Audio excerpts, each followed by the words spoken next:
Oi, gente, tudo bem com vocês? Como que vocês estão? Boa noite, né? Então, hoje a nossa live vai ser com a doutora Silvia Guiotto Abidjan, tá? E sábado nós vamos fazer a live com o Rafa.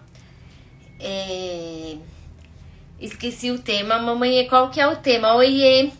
Oi, Dora, oi! Paulo, oi Eliette. Fala pra mim, mamãe, passa uma colinha de qual que vai ser o tema com o Rafa esse sábado, tá bom? Enquanto isso, a doutora Silvia vai entrando.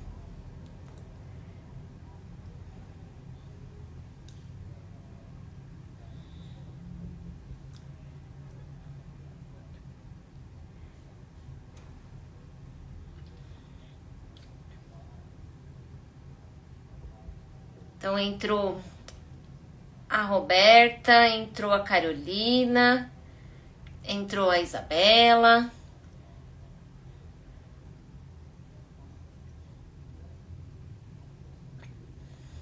Tá? Então, hoje, né, nós vamos falar sobre hiper, né, glicemia e também sobre cetoacidose diabética. Então, a doutora Silvia vai explicar pra gente. A Jardiela também entrou, a Lilian também entrou, né? Então o pessoal vai entrando.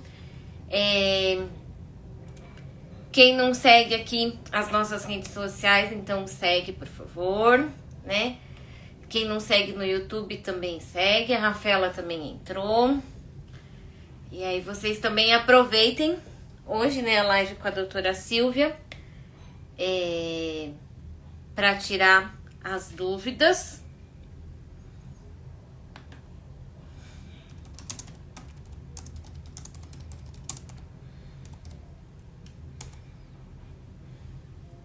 Então, a Jane entrou, a Paty também.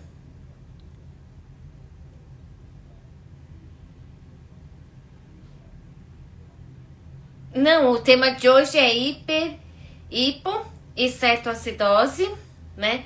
E o tema do Rafa no sábado, amanhã, você sabe qual que é? Que eu esqueci. E aí vão, né, mandando os coraçõezinhos, os foguetinhos aí pra ajudar nós a divulgar a nossa live.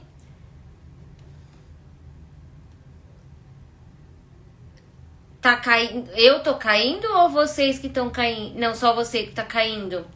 Tá tudo bem, gente? Vocês estão me ouvindo bem? A internet também tá certinha aí pra vocês.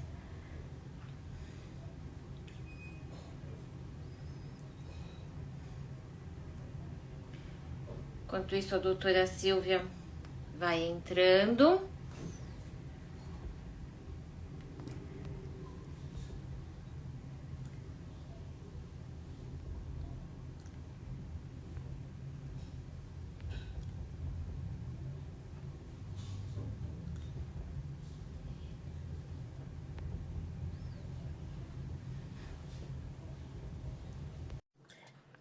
Vocês estão me ouvindo bem, tá?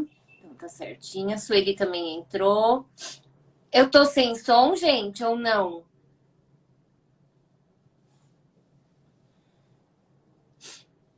Vão me avisando aí, por favor. Qualquer coisa que tem.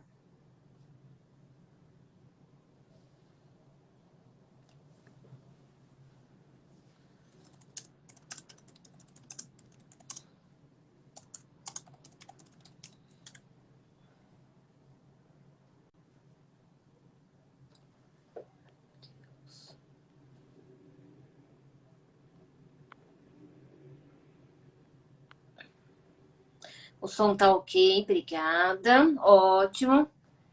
A internet aí tá ruim. Aqui, graças a Deus, por enquanto, né?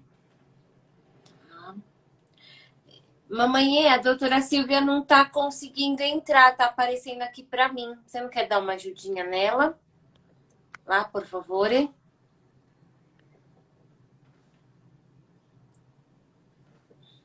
Mandei a solicitação de novo. A Pamela também entrou. Então, tá.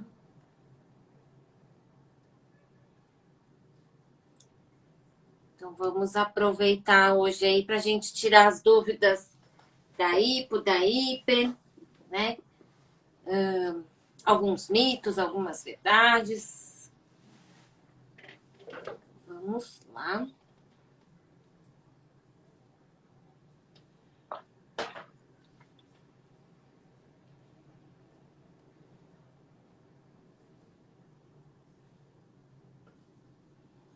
Ou se vocês tiverem alguma dúvida com relação à nutrição, que queiram perguntar. Tá sem som? Me fala aí, gente.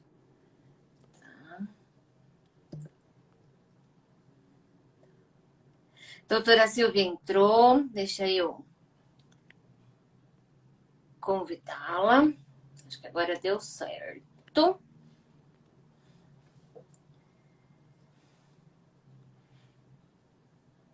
A Ana Regina também entrou.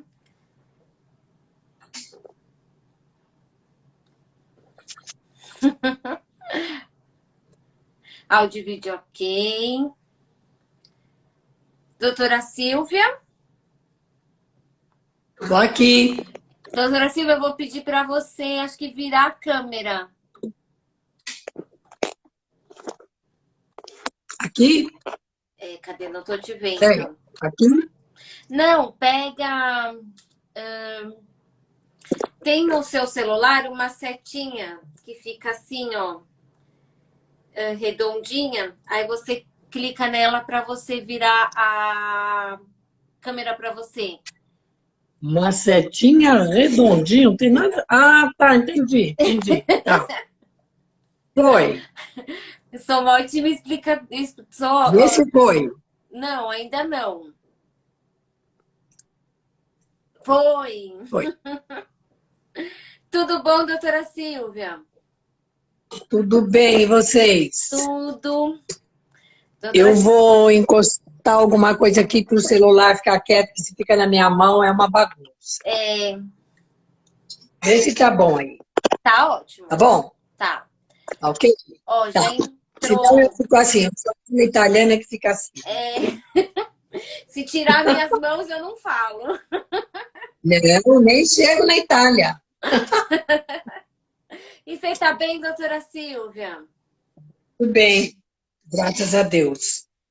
Então tá. E aí? Ó, já entrou o Paulo, a Jane, a Eliette, a Carolina, a Lilian, a Ana Regina, o Enzo, a Fabiana, a Roberta. Então já entrou bastante gente aqui com a gente. O Márcio, o pessoal, a Naimá,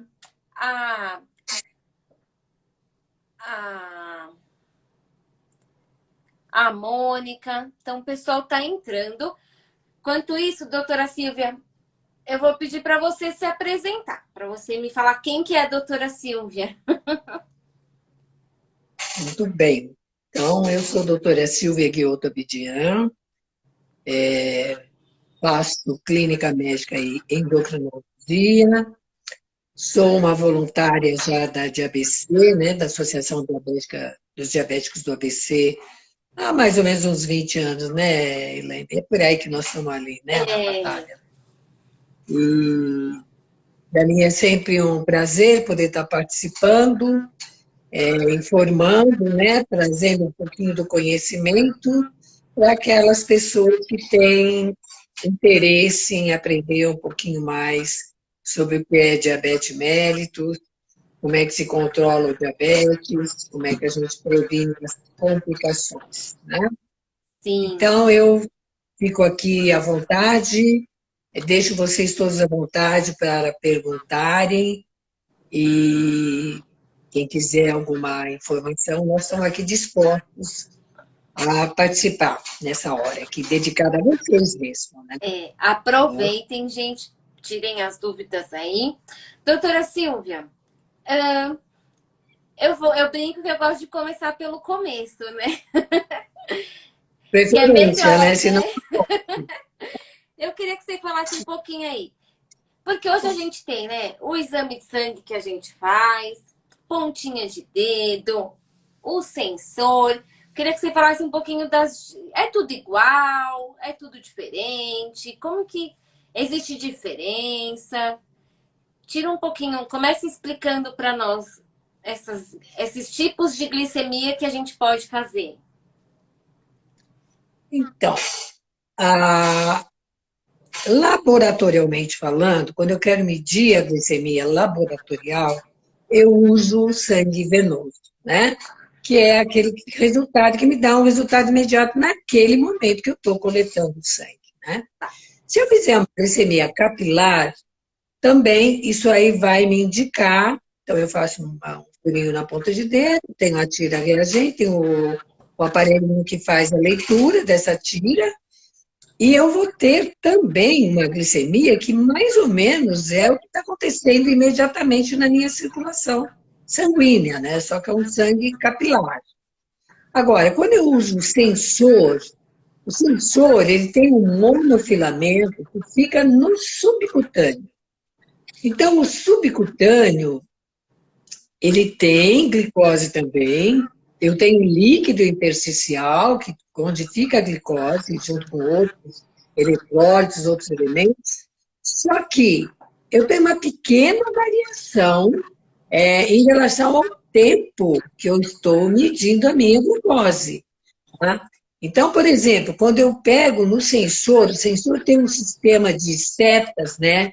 E se a minha glicemia estiver estável, quando eu vou passando, fazendo a leitura no sensor, se a minha glicemia está estável, eu tenho uma flechinha que ela fica na horizontal. Tá. Se a minha glicemia começa a subir lentamente, ela vai inclinar, fazer um ângulo, mais ou menos assim, vamos dizer, de 45 graus, mostrando que a minha glicemia está em ascensão. E se ela ficar num ângulo de 90 graus, quer dizer, é reta para cima, significa que a minha glicemia está tendo um aumento muito rápido e que eu preciso tomar cuidado. Agora, se a seta tiver uma tendência em 45 graus, mostrando a direção para a parte inferior, mostra que eu estou começando a ter uma queda de glicose e que eu preciso tomar cuidado. Né? Então, o sensor me fala quanto está essa glicose nesse momento, mas eu tenho que saber que daí a poucos minutos, a pouco tempo, essa glicemia vai cair. Agora, se eu medir uma glicose, ela já está baixa, a seta está exatamente para baixo, mostra que está caindo muito rapidamente. Eu tenho que intervir com rapidez para prevenir uma hipoglicemia mais severa. Né? Essa é a grande vantagem de sensor. Agora, quando eu tenho uma glicemia caindo, o que eu posso fazer também? Eu posso até confirmar com uma ponta de dedo, com uma glicemia capilar, porque é um sangue que está naquele momento com aquele valor. Então, se eu tenho dúvida, eu confirmo, e aí isso vai me orientar, inclusive, para quê? Para eu fazer a minha correção alimentar no momento, se estiver caindo. Ou mesmo se estiver subindo muito, eu tenho também que saber o tempo de medicação, há quanto tempo eu usei a medicação, se foi um comprimido ou se foi insulina, e aí o que pode estar acontecendo, como é que eu vou poder agir para corrigir aquela alteração naquele determinado momento. Tá. Ou seja, se eu fiz a opção pelo sensor, eu tenho que ter umas fitinhas reagentes em casa para tirar a prova quando as glicemias estão extremos, quando a setinha está muito para cima ou a setinha está muito para baixo. É isso? Exatamente. Esse é o conceito que a gente tem para poder confirmar aquele valor naquele momento, né? Para poder fazer uma correção adequada. Tá. E o sensor é como se ele tivesse um delay, igual a gente está aqui. A gente está conversando e as pessoas que estão nos assistindo estão ouvindo com um atraso. É isso? Isso, exatamente. Tem um delay, né? Tem um delay. E Então, é importante a gente escolher um método, né, doutora Silvia, para monitorar em casa, seja a pontinha de dedo, seja o sensor, O sensor mas na dúvida, tem que tirar a prova com a pontinha de dedo. É é isso? ideal, né? Tá. É ideal.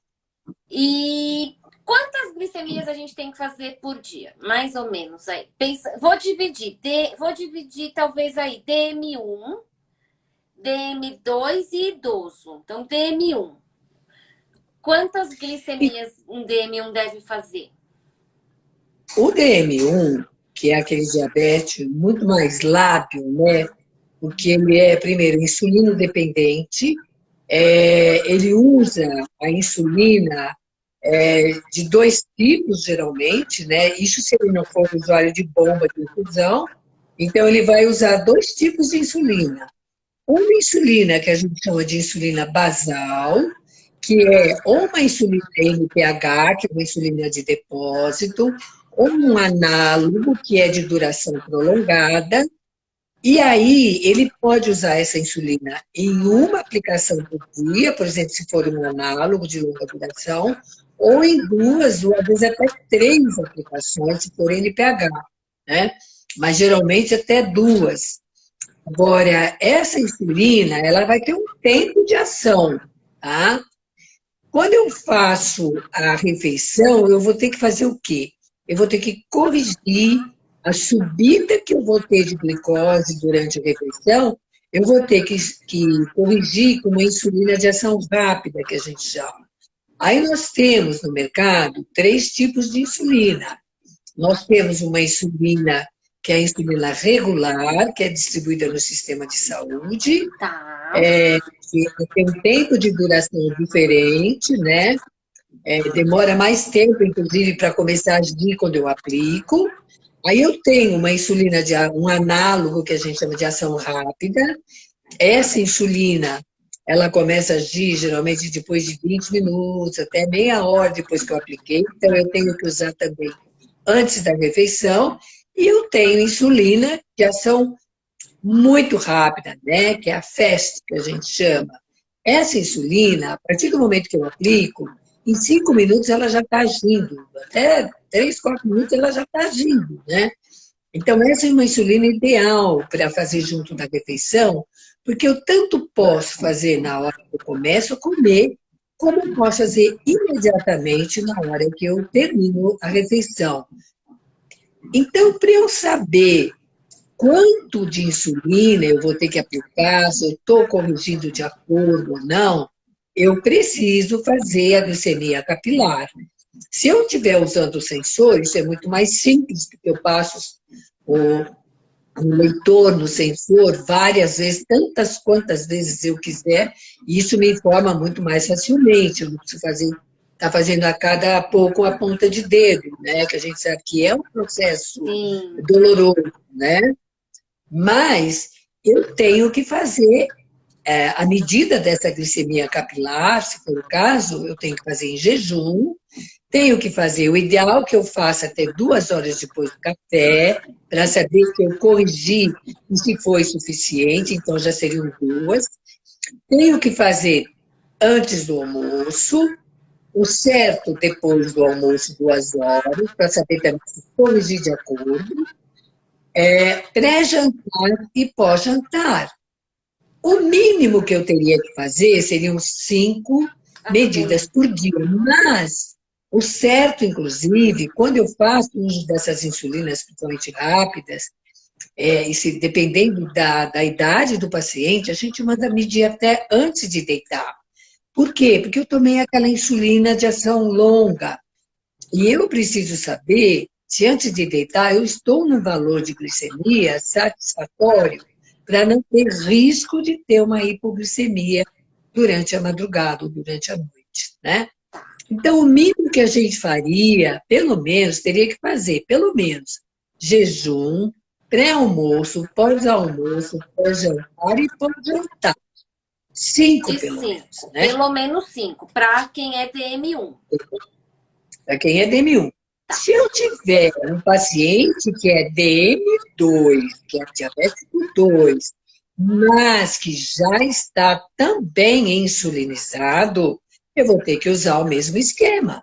Porque Tá. se ele já está com o uso dos dois tipos de insulina, eu tenho que medir também para ver quanto eu vou ter que aplicar, né? Agora, vamos supor que ele só toma um medicamento Um bioral medicamento oral. e que é assim, ele vem mais ou menos bem controlado. O ideal é fazer pelo menos o jejum para saber como está. Ideal fazer 2 horas depois de refeição para saber se está compensando. Então, depois do almoço, depois do jantar. O mínimo seria umas 3 vezes por dia. Se eu puder monitorar mais vezes, isso também é ideal. Vamos falar também, por exemplo, no tipo 1, de um lanche intermediário, né? Que Sim, o lanchinho da escola.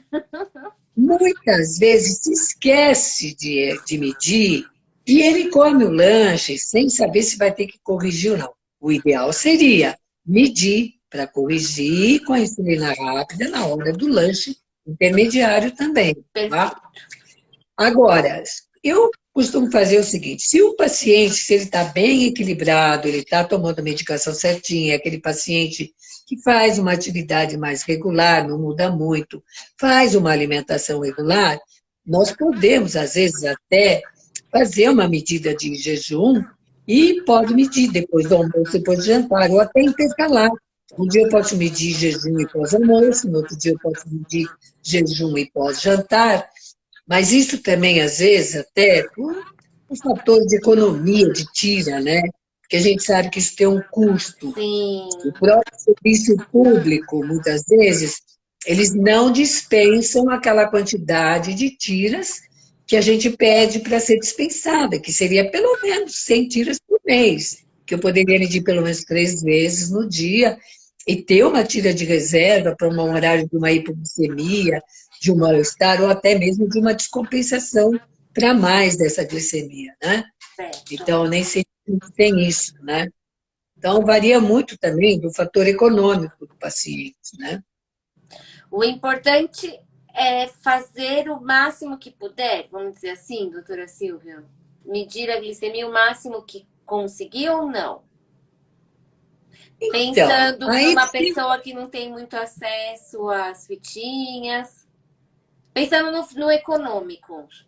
no econômico, eu acho que o mínimo que a gente teria assim, que fazer, falando de tipo 2, hein? Tá, Eu acho que o mínimo que a gente teria que fazer seriam 3 vezes por dia, pelo menos. perfeito. Ou pelo menos, no mínimo, 2 vezes, né? E intercalando, isso que eu falo, um jejum, um dia pós-almoço, no outro dia pós-jantar, da gente ter uma ideia. Um outro esquema, às vezes, que se usa também é medir um dia em jejum, pré-almoço, pré-jantar, no outro dia jejum, pós-almoço, pós-jantar. Por quê? Eu tenho uma visão, se antes da minha refeição também isso está controlado, e depois da refeição, quanto sobe, quanto aumenta essa glicemia, né? Então, o ideal seria medir mais vezes, né? Doutora Silvia, eu tô com uma pergunta bem legal, que é do Jardiel, que ele é de Altino, no Pernambuco. E ele tá perguntando se uma hemoglobina glicada de 6,1 já é pré-diabetes. O que é a hemoglobina glicada, doutora Silvia? O que é o dedo duro, que a gente chama de dedo duro aí? Então, a hemoglobina glicada é um exame que a gente utiliza para ver, chamava-se, né, de dedo duro, porque ele me mostra realmente a oscilação de glicemia que ocorre dentro de, em média, dos 3 últimos meses, né? Então, eu tenho que considerar o seguinte: a hemoglobina é a molécula proteica que carrega o nosso oxigênio, o glóbulo vermelho, né, assim, né? E nessa molécula ligado também a molécula de glicose. E uma vez feita essa ligação, ocorre uma reação química que a glicose fica unida na molécula de hemoglobina. Eu só vou ter, então, uma variação, não desligo isso, só vou mudar isso à medida que os meus glóbulos vermelhos as minhas hemácias vão sendo destruídas pelo baço. Então, a média de vida da hemácia é de 90 a 120 dias. Por isso que a gente estabilizou essa hemoglobina para medir os 3 últimos meses, tá? Então, eu vou tendo, assim, um pool, uma quantidade de hemoglobina de hemácia, que vai sendo produzida na medula, hemácias novas que são jogadas na circulação, e algumas hemácias que estão envelhecidas que vão ser destruídas. Então, eu tenho uma variação dessa quantidade de hemácia, de jovem e mais velha, e que eu tenho essa glicose ligada. Então, assim, a glicose, ela é só no portador de diabetes que ela se liga na hemoglobina? Não, não é. Em todas as pessoas normais, nós temos uma ligação de glicose com a hemácia, a hemoglobina. Só que eu tenho uma média de valores para a população normal. Sim. E aí estabeleceu-se que essa variação fica assim, para o indivíduo normal, ela fica até 5,7%, né, de hemoglobina glicada. E quando a gente fala isso, a gente está falando de glicemias que variam de 70 a 99, que é a nova classificação para o indivíduo normal. Se a minha glicemia começa a variar acima de 100, então de 100 até 125, eu já chamo de pré-diabetes, ou seja, o indivíduo já está apresentando Um aumento de glicose. Glicose circulante, tá? Tá. Então, ele não tem sintomas, 125 ele não tem ainda sintoma nenhum, mas ele já está apresentando uma alteração glicêmica. E aí, a minha glicada, ela começa realmente a ficar alterada. Eu vou ligar mais glicose na molécula de hemoglobina. Tá. Então, essa hemoglobina glicada, ela vai ficar acima de 5,7, maior do que 5,7, até 6,5.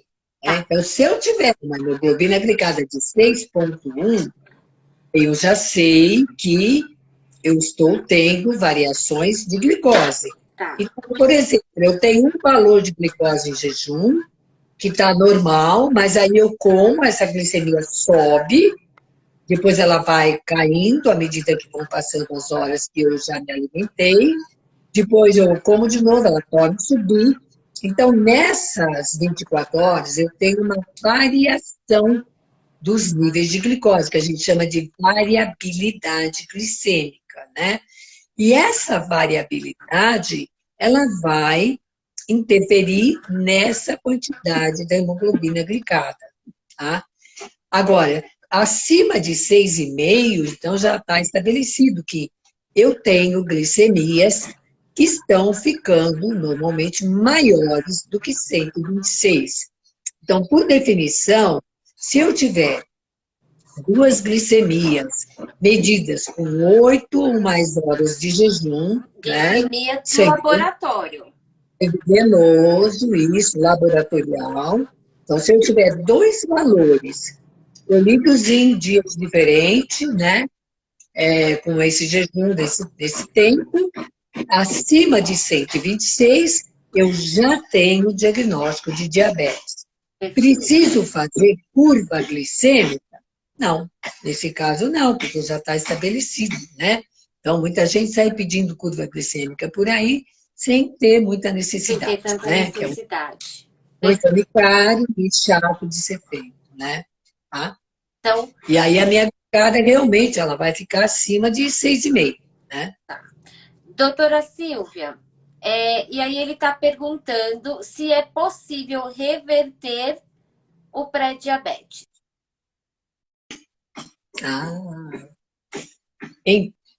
É possível reverter? Entrou o alarme. Você ouviu minha pergunta?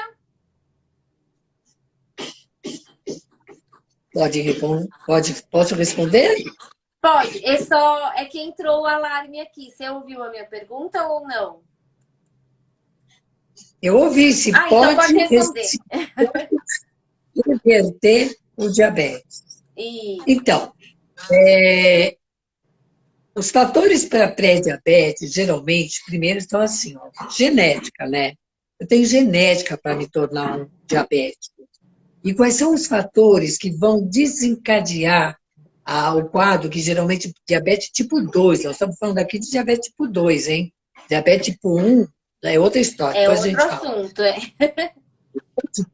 Mas é assim, diabetes tipo 2. Então, eu tenho um fator genético, ganho de peso, então obesidade, né, que vai levar a uma resistência insulínica. Eu tenho insulina sendo produzida, mas a célula adiposa, ela faz com que essa insulina não haja de acordo. Então, no fígado, no músculo e no tecido adiposo, eu começo a fazer, assim, uma não ação adequada da minha insulina para jogar a glicose para dentro da célula, para ser metabolizada, e a isso a gente chama de resistência insulínica. Então, o grande fator é a obesidade. Então, se eu tenho um excesso de peso, já estou fazendo uma descompensação, quer dizer, estou entrando naquele quadro de um pré-diabetes, né, de intolerância à glicose, naquela classificação de 90, de 100 até 125. Se eu introduzir, eu como muito errado, eu não faço atividade nenhuma, eu sou absolutamente sedentária. Então, se eu começo a fazer um exercício de acordo, uma atividade de acordo, se eu começo a fazer uma dieta alimentar adequada e trago o meu peso para um limite certo para o índice de massa corpóreo, eu posso dizer que eu reverti esse quadro? Posso dizer, porque eu posso voltar a normalizar esses valores de glicose, né? Agora, há que se tomar muito cuidado, por quê? Porque na primeira bobeada que eu começo a ganhar peso novamente, que eu Sim. paro de fazer Primeiro atividade, os deslizes, né, doutora Silvia? eu posso voltar a ter a disfunção, eu vou voltar a ter a resistência insulínica, que está lá marcada já, e vou descompensar. E aí, o que vai acontecer com o passar do tempo? O que vai acontecer é que a tendência vai ser ganhar mais peso, ser mais sedentário, e daquele quadro, se eu já sou geneticamente predisposto, daquele quadro de um pré-diabetes, de uma intolerância à glicose, eu vou passar a ter realmente o quadro de diabetes. Eu vou ter realmente, assim, dar para mim mesmo um diagnóstico de agora sou diabética, né? Tenho diabetes mellitus, né? Perfeito. Doutora Silvia, agora eu vou. A Roberta, se eu não me engano, ela é mãe de criança DM1, tá? E aí ela tá dizendo assim: como que chama quando a glicemia cai muito rápido? Ela pôs um exemplo. Quando tá 180, então medir, ouvi a sensor, ouvi a pontinha de dedo, deu 180, e em menos de uma hora, pum, foi para 36. O que chama, Então, o que chama isso? E aí já vou começar a entrar no nosso assunto. O que pode causar isso? tá. Então, vamos lá. A essa queda súbita de glicose, nós chamamos de hipoglicemia. Hipo, o que é pouco, né? O que é hiperglicemia, o inverso? É muito. É como eu ter um mercado normal, um mercadinho de bairro, que é a hipoglicemia, é pouquinho, né? Pequenininho, e um hipermercado, que é um grandão, então é uma glicose em grandes quantidades, né? Muito bem. A hipoglicemia é uma situação de urgência, né? É necessário intervir com rapidez. Então, se der tempo, se perceber os sintomas, se der tempo, mede a glicose, se não, dê glicose imediatamente para corrigir o quadro e depois mede, né? Porque é uma coisa de urgência que eu tenho que fazer o atendimento imediato. Porque cada minuto que eu perco, a glicemia vai caindo, caindo, caindo e vai agravando o quadro, né? Essas quedas, se vocês perguntarem, mas essas quedas podem ocorrer assim tão rapidamente? Pode. Principalmente em criança ou jovem, né?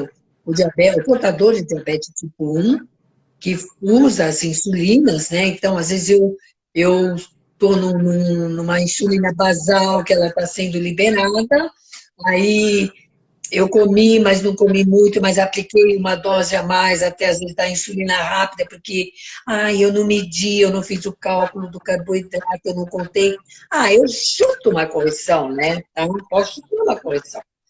E aí, o que acontece? Eu vou somar o efeito dessa insulina rápida com a insulina basal e a minha glicose vai cair muito rapidamente.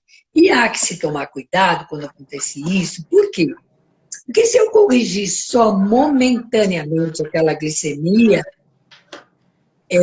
eu melhoro, só que eu tenho que lembrar que a insulina que foi injetada, ela ainda vai continuar sendo absorvida e circulando. Então, eu tenho que fazer um controle da glicose por um período e ir corrigindo a alimentação. E tomar cuidado também, quando corrige, para não dar aquelas sobrecargas enormes de açúcar que são feitas, né?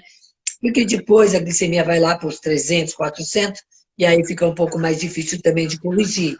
Então, fica aquela sobe e desce, que é uma roda gigante, né? Então, isso também é ruim, né? E acho que é legal, né, doutora Silvia, a gente também falar, aproveitando, ela é a mãe da Manu.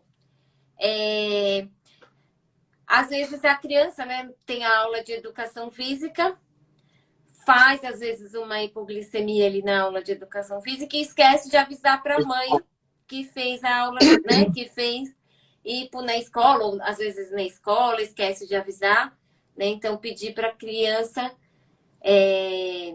avisar, né, doutora Silvia, quando eu tiver tido episódio de hipo, para poder também não errar para mais, né? Quando a gente tem hipoglicemia, quer dizer que a gente errou para mais a quantidade de insulina. É isso? Traduzindo de uma forma simples. Sim. Ou então, quando eu deixei de comer, né? Porque às vezes toma insulina e não come adequadamente.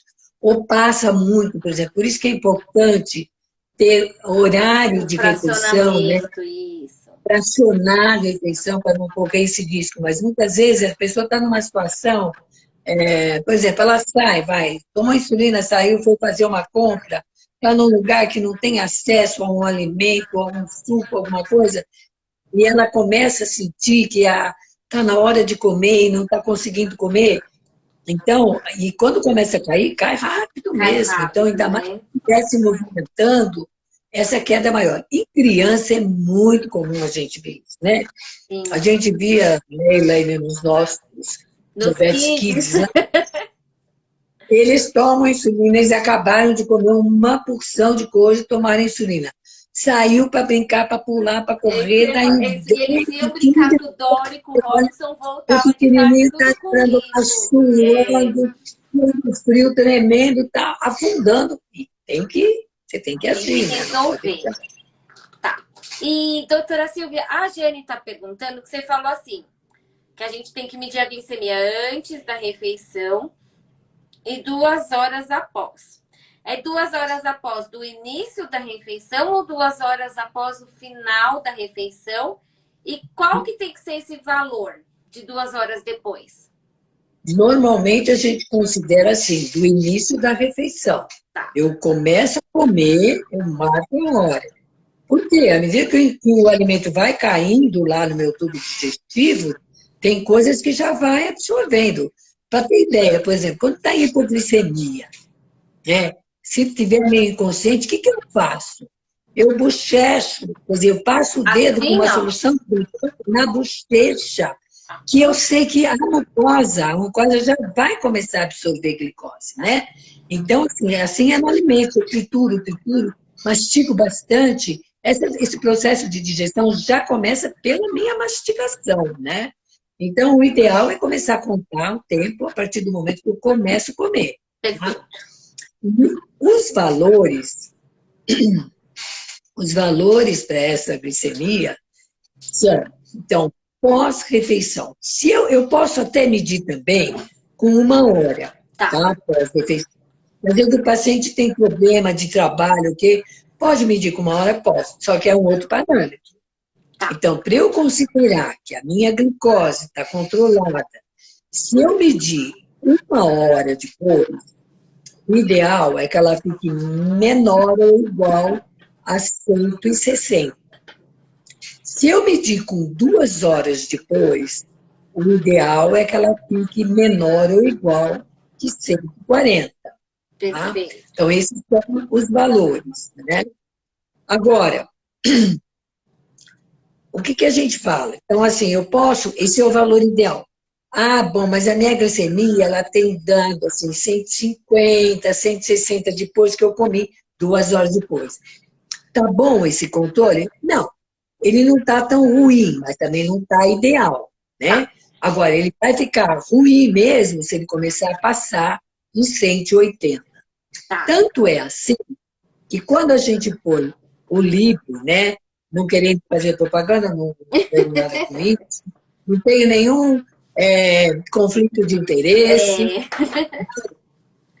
Mas que ele assim, é quando a o gente. único, né, doutora Silvia, que tem, né, no Exatamente, né? mercado. Então, quando eu ponho o sensor, eu posso estabelecer, né? Posso estabelecer ah, os valores, geralmente a gente deixa de 70 até 180. Quando é grávida é menos, né? Quando é grávida a gente imputa isso aí. Isso. Então, a gente deixa em média para a população de um modo geral, a gente deixa esse valor de 70 a 180. E eu tenho que tentar, nas 24 horas, manter uma oscilação, uma variação dentro desse parâmetro. Tanto assim que quando eu puxo esse controle, né, que eu quero ver quanto tempo eu fiquei naquele alvo, né, a gente chama de tier, é bem interessante, porque eu tenho que ter 70% ou mais dentro do tempo nessa Desse curva de alvo. 70, 180, tá? Perfeito. E com o mínimo também, nós não queremos também que fique abaixo de 70, porque aí eu estou tendo hipo e também eu quero um mínimo de hipoglicemia. Mas também não posso ficar lá na curva com aquele excesso que está sempre lá nos 280, 300 e daí para mais, né? Que a gente vê muito isso, né? Sim. Doutora Silvia, na hipoglicemia, numa hipoglicemia leve, né? Porque tem isso, né? A gente tem a hipoglicemia abaixo de 70, ela tem duas classificações, é isso? Duas ou três? Isso. Então, na hipoglicemia leve, é melhor eu tomar, por exemplo, uma água com açúcar, um refrigerante, do que chupar uma bala, comer um bombom? O que seria o melhor?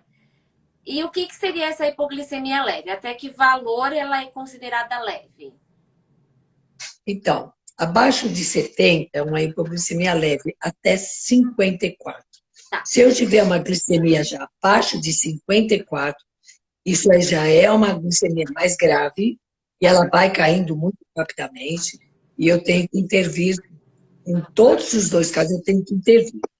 Então fala assim, adoro quando eu tenho hipoglicemia, porque Para eu posso comer um comer um chocolate. chocolatinho. Por engano, né? Porque assim, o chocolate, tudo bem, eu tenho chocolate normal, hein? Não podem ser diet. Mas o chocolate, ele tem gordura. E essa gordura vai fazer com que a absorção da glicose lá no tubo digestivo seja mais retardada. Então, eu preciso de um carboidrato de absorção rápida. O melhor mesmo é açúcar. Água com açúcar, ou um mel, uma colherzinha de mel, ou um refrigerante normal, ou um suco de fruta, um suco de laranja, se tiver na mão, naquele momento, Aquele suco um de suco de laranja, uva. de uva, um suco de fruta que vai fazer essa glicemia subir rapidamente. Perfeito. Ou refrigerante normal, não pode ser diet, nem zero, né? Certo? Certo. Muito bem. Aí eu ingiro essa substância, ou açúcar, ou suco, ou posso chupar uma bala? Posso, mas tem que ser uma bala também, por exemplo, uma bala de mel, uma bala que vai absorver rápido esse Nada de açúcar, bala de né? iogurte, essas coisas não. Tá. Aí o mal-estar começa a passar, começa a melhorar, eu vou fazendo um controle de ponta de dedo e eu tenho que lembrar o seguinte, eu vou precisar comer mais alguma coisa, né? Aí sim, eu posso fazer um lanche, um pãozinho, Eu ou adianto bolacha, a outra refeição. posso tomar o leite? O leite pode, na hipoglicemia aguda, na hora que está em hipo, não é ideal, porque o leite tem gordura. Vai demorar para absorver. Ainda que eu ponha o açúcar, vai demorar um pouco para absorver. Então, o ideal é Perfeito. o açúcar, né? Aí eu vou monitorando, e aí o que eu faço? Eu como alguma coisa a mais. Tá. Por que eu tenho que fazer isso? Porque a medicação que eu tomei, ela vai continuar agindo. Se for insulina, ou mesmo se for comprimido, né? Por exemplo, idoso às vezes Então, toma, DB2 pode ter hipoglicemia. pode ir como pode. Não é só não é só Principalmente quem usa insulina que tem hipoglicemia. em absoluto, né? Tá. Principalmente paciente idoso, a gente tinha algumas drogas que faziam assim, hipoglicemia com muita facilidade, uma delas a glibenclamida, né? O antigo Dalnil.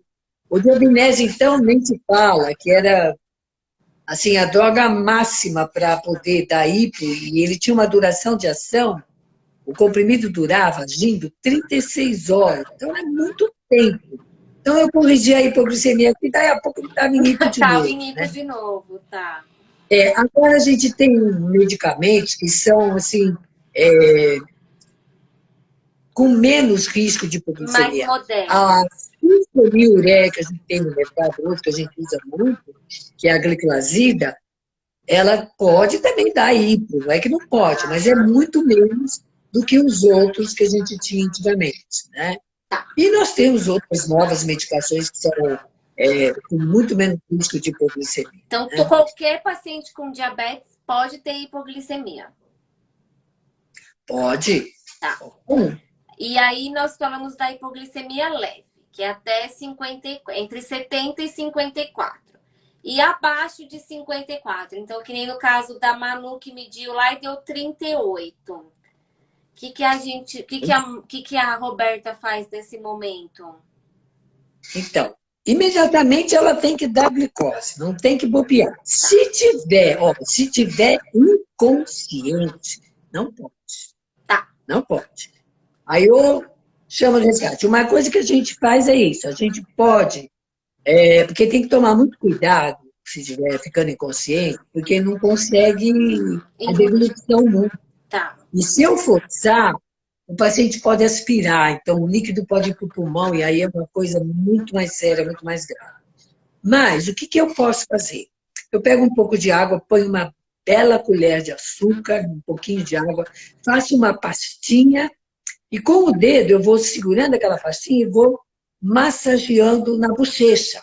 E o próprio paciente, a pessoa, ela tem o reflexo de deglutição, tá? Ela tem. E aí, aos poucos, você percebe que vai voltando, vai voltando. A hora que começa a voltar um pouco mais a consciência, aí sim, eu posso pôr esse paciente sentado e posso fazendo ele engolir o suco, ou água com açúcar, uma coisa líquida, né? Para voltar. Agora, uma coisa ideal que se deve ter, mas nem todo mundo tem, é o famoso glucagon injetável, né? Que é o comercialmente o glucagen. O glucagen, quando injetado, ele vem prontinho numa seringa, com agulha, tudo. Eu posso injetar ou intramuscular ou subcutâneo. Se for criança, a gente usa metade da dose, ele tem 1 miligrama, se criança usa metade da dose, no adulto é a dose plena. É muito fácil, que eu abro a embalagenzinha e pá, aplico. E aí, a ação do glucagon é muito rápida. E realmente eu consigo tirar de um coma ou de uma piora, aprofundar, não deixar o paciente aprofundar num grau de inconsciência com o glucagon. E a outra coisa é pôr glicose venosa, né? Se eu faço as manobras que eu tenho que fazer, vejo que o paciente não está voltando, eu já vou acionando uma emergência, um serviço de emergência, porque chama o resgate. O resgate vem quando ele percebe que é hipo, imediatamente eles põem glicose na veia. Eles não têm glucagon. Tá? É caro. É caro. E o duro do glucagon é que a validade é muito curta. É curta, né? Então, é muito curta. Então, é um dinheiro que você investe, não sabe se vai usar ou não, mas que vale a pena ter. Então, quando vem o resgate, eles são um pouco glicose na veia. Põe um soro, depois vai ficar mantendo um pouco, até o paciente melhorar, né? Se necessário. Agora, não dá para bobear. A hipoglicemia é uma coisa que não dá para bobear, porque quando eu entro, se eu não agir de acordo, e o paciente entrar num coma hipoglicêmico, a gente sempre fala, o coma hipoglicêmico ele é muito mais difícil de responder do que o hiperglicêmico. Sim. Quando tem excesso de glicose. É um quadro mais grave, tá? Tem muito risco. Então, a gente quer evitar, a todo custo, que entre em coma. Tá? Essa é a questão. Doutora Silvia, agora eu vou na hiperglicemia, né? Que é o contrário, que é a perguntinha da Tami. E eu vou juntar com a perguntinha da Roberta, que tá lá embaixo. Então, ela falou que a glicemia da filha dela, a filha da Tami, é tipo 1 também. Sempre que ela toma café da manhã, ela corrige e depois do almoço dá sempre alta. E aí, a perguntinha da Roberta pode ser o fenômeno do amanhecer ou pode ser que está aplicando insulina menos ou pode ser as duas coisas? Você está falando de aumentar a glicemia depois do café da manhã? Isso. Ou depois do almoço? Ou depois do jantar? Não, depois toma o café, corrige e depois do almoço dá alta. Veja bem, primeira coisa, precisa saber qual é a insulina basal que está usando, né? Tá. Porque tem diferença, né? A segunda coisa é que tipo de insulina rápida, se usa regular, ou se usa ultra rápida, ou se usa a Fiasp, né? Mas, geralmente, o que acontece? Eu posso corrigir no café da manhã, geralmente a glicemia de manhã, depois do café, ela sobe mais, saber se depois do café está fazendo o controle, né? Para saber se estou corrigindo de manhã, se já está suficiente ou não, né? E depois, no almoço, também, eu vou ter que medir para fazer a correção. Tá. Então, aí entra a contagem de carboidrato, entra a correção, que a gente usa, por exemplo, eu uso um fato que a gente chama de fator de correção. Eu posso corrigir, por exemplo, vamos supor que a minha glicemia antes da refeição está 180, vai. Tá. E eu quero que ela esteja, o ideal é que ela fique 120 ou menos, né? Tá. Não fique menos. Então, vamos supor, se eu tenho 180 eu quero 120, já está 60 miligramas a mais. 60 acima, já tem que corrigir esses 60. Já tenho que corrigir, tem um controle que a gente faz para cada pessoa que a gente corrige. Ou para cada 30 miligramas que tiver acima, ou para cada 40 miligramas que tiver acima desses 120, ou para cada 50 miligramas. E a outra coisa é a contagem de carboidrato. Se o paciente, por exemplo, é adolescente, ele come muito, ele tem hormônios aí que estão agindo, hormônio de crescimento, os hormônios puberais, né? Gonadotrofina, tudo isso que está a todo vapor. Isso tudo leva a aumento de glicemia. Então, eu tenho que fazer uma correção, tenho que corrigir por um carboidrato, por exemplo, de 10 gramas de carboidrato, às vezes até menos. Agora, se é um paciente, às vezes criança, eu tenho que tomar cuidado também com essa correção. Se eu corrigir, por exemplo, para 15 gramas de carboidrato, às vezes para aquela criança ou para aquele tipo 1, é a mais do que eu preciso. Às vezes eu corrijo para 18 ou para 12 gramas de carboidrato.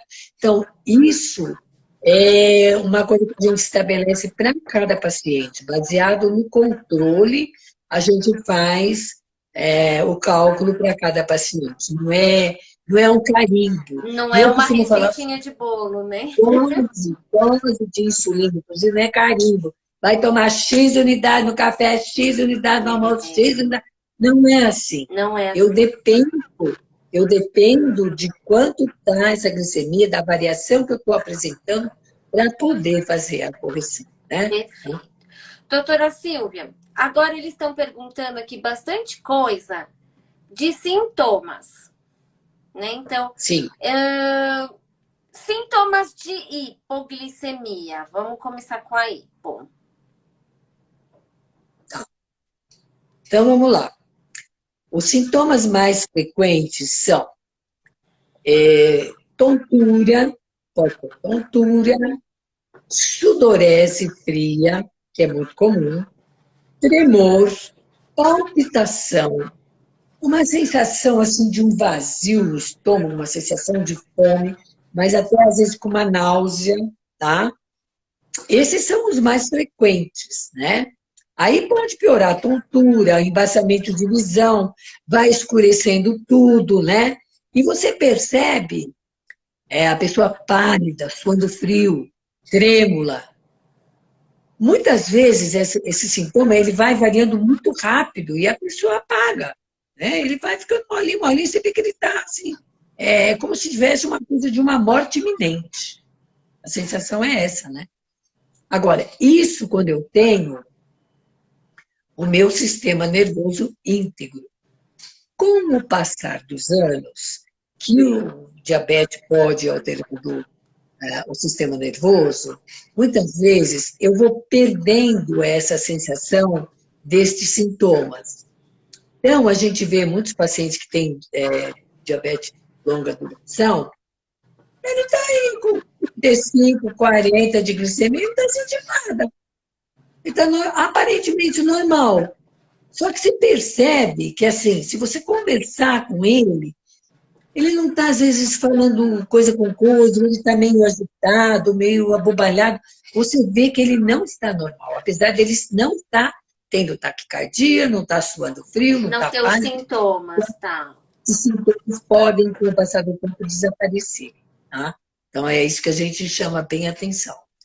Em idoso, inclusive, eu já vi paciente com mais idade que era tipo 2, depois teve que insulinizar. O paciente tomou a dose errada de insulina, fez uma hipo meio rápida, teve um quadro que tudo indicava que estivesse fazendo um AVC. Chegou assim, praticamente com hemiplegia, né? Caramba. Então, a falta da glicose no cérebro, que eu falo que é a moeda barata, a gasolina barata que o cérebro precisa, né? Pode levar a sintomas neurológicos assim, sérios, né? Caramba! Então, tem que tomar bastante cuidado. E aí, assim, você injetou glicose, vai normalizando, vai ficando bem, e aí, cadê a paralisia? Sumiu. Então, graças a Deus, não era um AVC, não era um acidente vascular encefálico. Hiperglicemia, sintomas. Então, até por isso que a gente tem problema, né? Que a gente quer sempre o melhor controle, porque até 180, a minha glicemia, eu não tenho praticamente sintoma, tá? Então não dá muito sintoma. Mas, quando começa a ultrapassar esse limite, o que eu tenho? O meu rim começa a deixar passar essa glicose pelo glomérulo, pelo túbulo renal, e aí o rim filtra essa glicose e joga essa glicose fora. A glicose, ela tem uma carga osmótica. Então, à medida que eu aumento muito a glicose na urina, eu vou perder maior volume de urina, né? E aí o que acontece? O mecanismo reflexo é da sede, eu começo a desidratar. Se eu perco muito líquido, muita água, muito xixi, eu começo a desidratar. Então, o mecanismo reflexo é para ter liberação de hormônio para segurar, um antidiurético, eu vou ter que segurar isso aí, né? Mas o mecanismo que desencadeia o que é? Sede. Então, eu tenho muita sede e urino muito. A muita sede a gente chama de polidipsia. E urinar muito a gente chama de poliúria. Geralmente, tem o que também? Tem fome, tem um mecanismo reflexo de fome, tá? Mas eu posso ter cansaço, embaçamento visual, cãibra, um cansaço muscular, um desânimo. Então, ficar atento a esses sintomas, né? Que pode ser realmente que o diabetes está descompensando. Hoje em dia é difícil quem não está meio ligado nesse sintoma, porque se fala muito de diabetes hoje em dia, se faz muito diagnóstico, e qualquer pessoa está assim, tem fácil acesso para fazer uma dosagem de glicose ou no laboratório, ou no ponto de dúvida, né?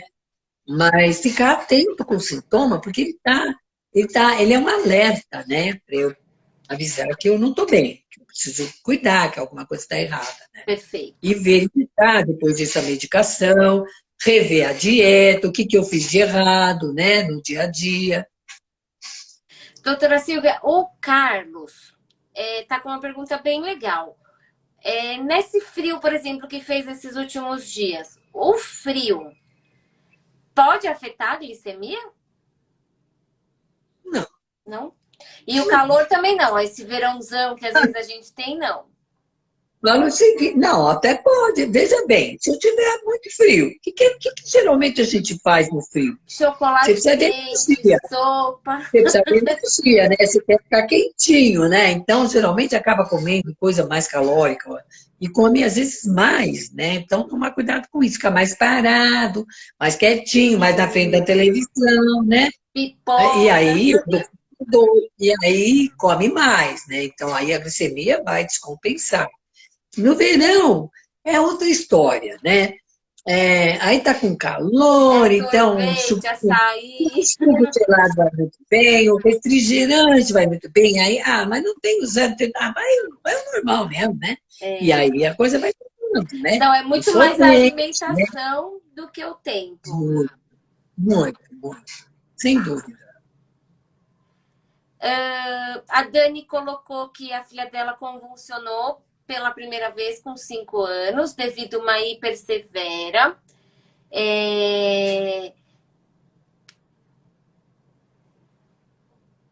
Neste caso, aí a pergunta dela é a seguinte, doutora Silvia.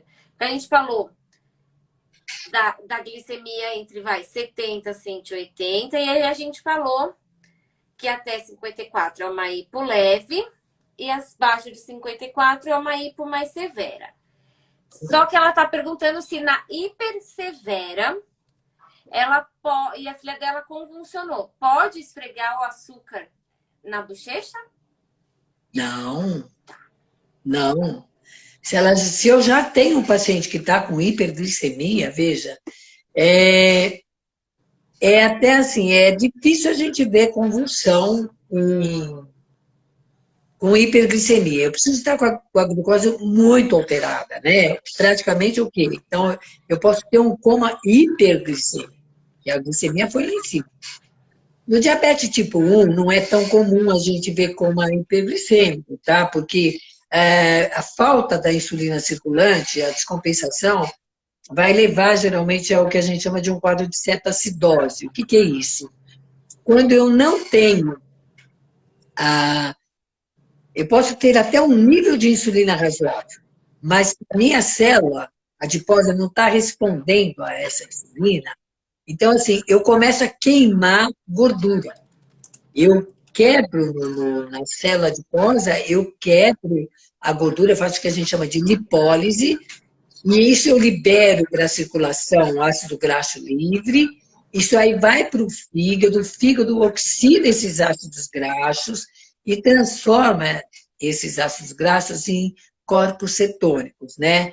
Aí eu tenho o ácido beta-hidroxibutírico e o acetoacético, que vão formar, então, esses corpos cetônicos. Eu tenho um quadro de cetoacidose, né? Pode ter uma cetose ou uma cetoacidose. Dá um hálito, inclusive, típico, que é um hálito de maçã. Mas não é maçã gostosa, não, maçã podre, tá? É um hálito característico.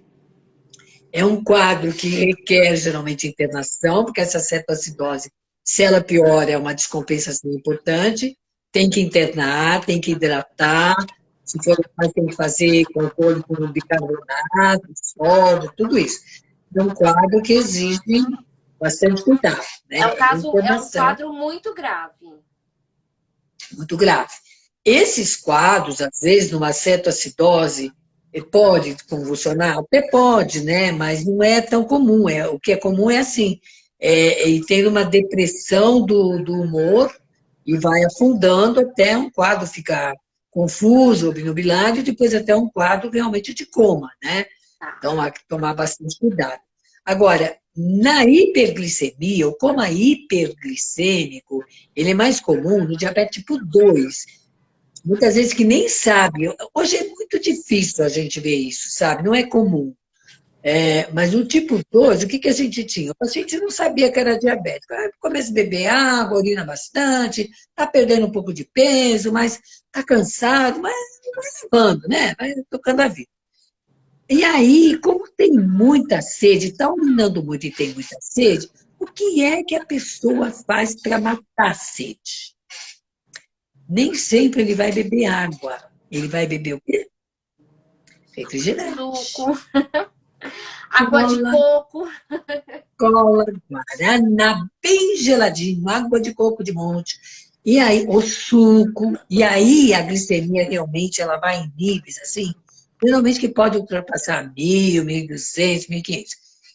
Leva para um coma também, que a gente chama de hiperosmolar. Nesse quadro também eu posso ter convulsão, tá? Pode ter. Tá. Mas o comum é afundar e entrar em coma, tá? É o mais comum, né? Tá. Mas também requer internação, requer insulinização, uma hidratação muito diferenciada, né, para sair, porque eu não posso também hiperidratar, eu tenho que hemodiluir um pouco, porque está muito concentrado, então, todo um cuidado especial. Tá? Doutora Silvia, a Ana está com uma pergunta, não sei se você vai conseguir responder, porque eu acho que é mais individual. Mas assim, medi a glicemia aqui, deu 55, corrigi a hipoglicemia, vai com uma bala, com uma água com açúcar, e vou almoçar. Neste caso, como que eu faço a contagem de carboidrato? Eu faço só a correção, eu faço só a contagem? Como que a gente resolve esse problema? Nesse caso, eu não vou corrigir, porque já está baixa, né? Se eu preciso, assim, estar perto de 100, 120 para começar a correção, eu não vou corrigir. Então, eu não faço, eu não vou dar insulina para fazer o fator de correção. Eu vou contar carboidrato? Sim, eu posso contar o carboidrato. Agora, se tiver com uma tendência de estar caindo de novo a glicose, eu, particularmente, eu prefiro, assim, até deixar comer um pouco, né? Come, compensa, depois eu posso corrigir a insulina, né? Eu não preciso ficar desesperada, porque estava caindo. Então, provavelmente já estava sobrando alguma insulina antes, né, que fez cair, né, ou fez uma atividade maior. Agora, quando muito, se eu já conseguir equilibrar, deixar num valor razoável, vamos supor, ficou nos 80, eu vou fazer fator de correção? Não. Eu vou só contar o carboidrato e vou corrigir aquele carboidrato que vai ingerir. Para depois eu não ter uma baita hiperglicemia, né? Tá. Eles estão perguntando, então a glicemia tem que ficar aí entre 70 e 180 aí, pensando num público geral. E também é uma pergunta a ser feita para o seu médico, né, doutora Silvia? Qual que é a minha meta de glicemia? Qual que é a minha relação? Né? São todas perguntinhas que tem que fazer aí durante a consulta.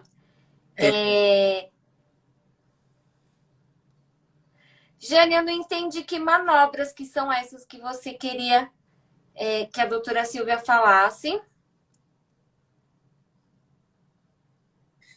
Tem até aqui um comentário, acho que é da Fernanda Zaia, que está aparecendo aqui. Ela pôs assim, conta apenas o carboidrato se comer a mais que 15 gramas. Em torno disso mesmo. Isso, é isso mesmo, Fernanda. Tá. Obrigada pela participação. Tá. E a Roberta está perguntando se tem algum exame para saber se tem cetoacidose. Para fazer o quê, Elaine? Para saber no final da se pergunta? tem cetoacidose, se está em cetoacidose. Então, tem aparelho que até mede a cetose, né? Mas a gente tem que tomar cuidado também, viu? Porque eu já vi aparelho que a paciente mediu e depois ficou apavorada, eu mandei para o pronto-socorro, porque eu achei meio duvidoso, foi para o pronto-socorro, quando chegou lá, fez a gasometria e realmente não tinha nada importante. Então, tem aparelho que mede, sim, cetose, tá? A cetonemia, né? Cetonemia. Doutora Silvia, e o Benedito também está com uma perguntinha bem legal, que é: glicemia emocional sobe mais do que a alimentar? Ou seja, um estresse, uma ansiedade, enfim. Então, vamos mudar um pouquinho o tipo da pergunta. Vamos Isso. dizer assim, uma pessoa que está mais ou menos controlada, ela faz a dieta direitinho, está tomando medicação, está com a glicemia controlada. Frente a um estresse, pode descompensar? Pode. Por quê? Porque nós temos no organismo hormônios que são contrarreguladores, né? Então, o estresse, o que que ele faz? O estresse faz com que eu libere um hormônio que é hiperglicemiante, que é o O cortisol, que é o nosso hormônio cortisol. de estresse. Então, se eu libero o cortisol, tchum, a glicose pode subir sim. Eu tenho GH, que também é hormônio de crescimento, que também é hiperglicemiante. E eu tenho a própria catecolamina, né, adrenalina, que quando eu estou estressada, eu libero também. E isso também vai ajudar a subir a glicemia. Tá? Então, Perfeito. pode sim. O estresse pode ser um fator de descompensação. Tá? E a Jane colocou, ela ficou com dúvida no caso da pessoa que perdeu a consciência.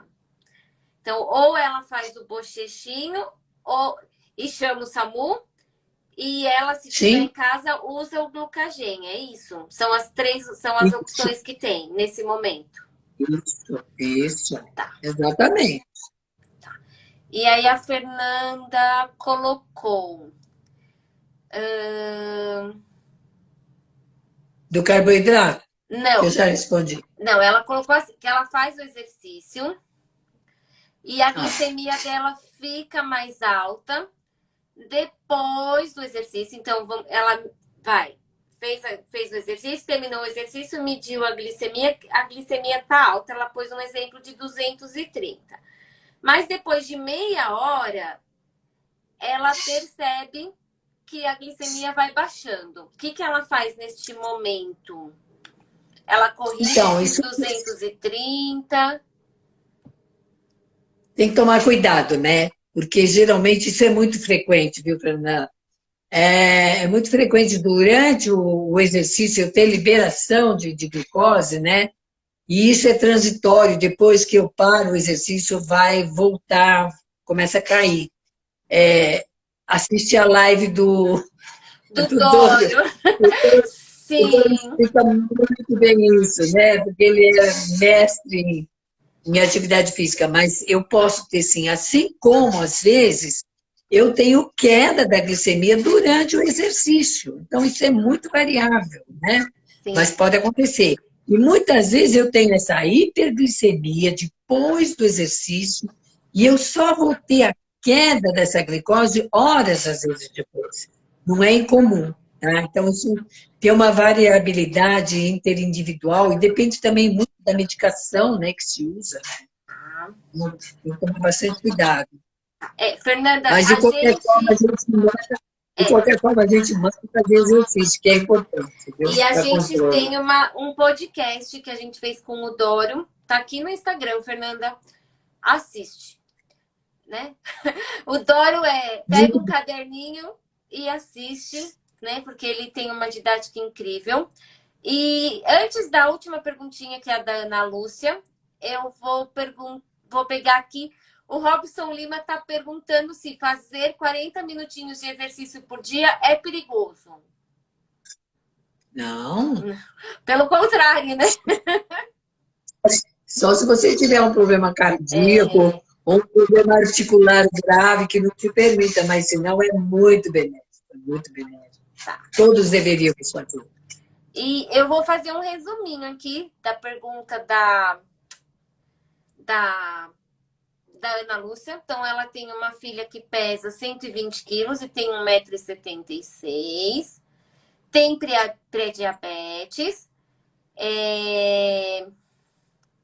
E a glicemia dela está variando entre 92 e 168. Ela deve se preocupar? 92 e 168? Entre 92 e 168. Ela deve se preocupar? Esse 168 é o quê? É jejum? É depois que comeu? O que é? Não sei. Não, ela falou que está variando aí. Então, se tiver uma glicemia mais próxima aí dos 160 em jejum, é que ela deve se preocupar, é isso? Ixi, não, em jejum já está com diabetes declarado, né? Tá. Já está com diabetes. Agora, 98, se é um jejum, está dentro da faixa, mas 168, precisa ver em que horário foi medido isso, né? Por exemplo, quando eu faço uma curva glicêmica, eu tenho um jejum, eu posso ter um jejum normal, aí eu dou aquela sobrecarga de glicose, meço a glicose lá com 30, 60, 120 minutos. Ó, se eu tiver, né, essa glicose com 120 minutos, já é diabetes, né? Por quê? Quanto é que tem que estar 2 horas depois? Tem que estar menor ou igual que 140. Entendeu? Já está errado. Isso aqui já não está normal. Não está normal. Né? Numa curva, tá? Se em qualquer ponto da curva eu tiver o valor acima de 200, é diagnóstico, firmou o diagnóstico de diabetes acabou. Ela falou que ele toma glifage e que o 168 é depois do jantar. Então, 2 horas depois do jantar, né? Então, ele provavelmente ele está naquela faixa de intolerância à glicose. No pré-diabetes. Ele é um intolerante. Tá. Ele é um intolerante, né?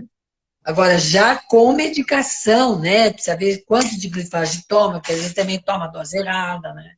Tá. Então, a dose aí seria 2 gramas por dia, né? Tá.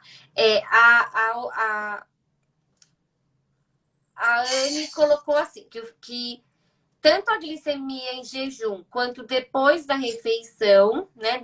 Eu acredito que no 2 horas ela não especificou, sempre dá acima de 100, mas nunca passou de 180. Deve se preocupar? Entre 100 e 170. Então, já deve se preocupar. Se é essa pessoa mesmo que está com esse peso, inclusive, tá. Veja bem, deve ter genética para diabetes, né? Está com peso excessivo, tem um IMC aqui alto, bem alto. Já tem todos os fatores para compensar um diabetes do momento para o outro. Então, há que se preocupar de começar a fazer uma dieta adequada, atividade física, de repente mudar essa medicação, que hoje nós temos medicações novas, não só injetável, mas também via oral, que pode ajudar essa perda de peso, porque a coisa mais importante que vai ter que fazer aqui é reduzir peso, é tentar voltar para um peso normal. Que aqui, quer dizer, vai ser diabético amanhã ou depois já está com diabetes estabelecido, né? Não tem o que discutir. Tá. Doutora Silvia, é assim, é uma criança de 9 anos, com 26 quilos e 1,30 m, e a glicemia está variando entre 100 e 170 ao longo do dia. Peraí, 26 quilos? 26 quilos, 1,30 m. Deve se preocupar. E a glicemia está variando entre 100 e 170. Deve se preocupar? Não é diabetes tipo 1. Eu acho que não está falando. Porque uma coisa é se é diabetes tipo 1. Outra coisa é uma criança que está sem diagnóstico de diabetes e tem essa glicemia alterada. Aí isso aí pode ser, tem que procurar o endocrinopediatra ou um diabetologista, porque pode ser um tipo de diabetes genético, pode ser o que a gente chama de um MOD, tá? Tá. Mas tinha uma variante que chama GSK, e aí, GCK, desculpa, E é um tipo de diabetes diferente que requer um tratamento diferente que não é insulina ainda. Tá. Tá? Então, é Não um tem, alerta. não tem diabetes, então procura aí um endócrino ou um endócrino pediatra para fazer os exames aí. Sim, Perfeito. sim. Doutora Silvia, a gente sempre termina aí, né, as nossas lives com Olá. uma frasezinha aí. E aí eu pensei assim, ó. Fiquem atentos às Eu alterações. posso abrir uma coisinha Pode, rápida? pode. Quando você falou, bem lá no começo, quando a gente falou que eu posso normalizar um diabetes, lembra? Nós falamos só do tipo 2. E no tipo 1? E aí? Eu posso ter um período no começo da instalação do DTM1, eu posso ter um começo que a minha célula pancreática ela readquire um pouco a função, eu tenho uma redução da inflamação no pâncreas e que a célula beta volta a fabricar insulina quase dentro do normal de novo. E esse período, praticamente a gente quase não precisa dar insulina, a gente não tira, porque depois, para reintroduzir, é mais difícil. A gente chama esse período de lua de Lua de mel, mel. do diabetes tipo 1, tá? Por quê? Nossa, a coisa deu uma explosão e de repente ela calma. Então, eu tenho um período que pode acontecer isso, mas não fica por muito tempo. Isso geralmente em poucos meses a célula beta vai voltar a ter deficiência e vou ter que voltar a insulinizar plenamente, tá? Então, tomar cuidado. Só queria lembrar isso, que na hora que foi comentado, A gente só falou de DM2. voltou ao normal, não tem mais. Tem sim, tá lá guardadinho, mas daí um tempo a gente tem variação. Doutora Bom, você Silvia, queria que eu falasse? Pode eu falar. pensei assim, da gente pôr como dica de ABC. Fique atento às alterações de comportamento. Faça o controle da sua glicemia diariamente e procure mantê-la a maior parte do tempo dentro do alvo. O que você acha como dica de ABC? Sim, perfeito, perfeito. Eu acho que cada um de nós tem que ter responsabilidade com a sua saúde e tentar fazer o melhor possível, né? Então, se me foi dado um limão, eu vou fazer a melhor limonada que eu conseguir, né? Para poder me deliciar com isso, tá certo? Perfeito. Mas tem que Doutora ter muito Silvia, cuidado. queria te agradecer por essa nossa live, né? Por esse nosso bate-papo. Falamos bastante coisa, né? Falamos aí hiper, sintomas, o que fazer, o que não fazer, né? Tiramos aí várias dúvidas. Queria te agradecer e faça as suas considerações aí para a gente terminar a live.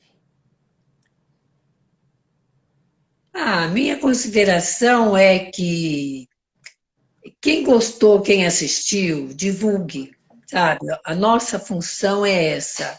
É um prazer a gente estar aqui sempre tentando colaborar, passar informação dentro do nosso conhecimento. E vocês que assistem, repliquem, né?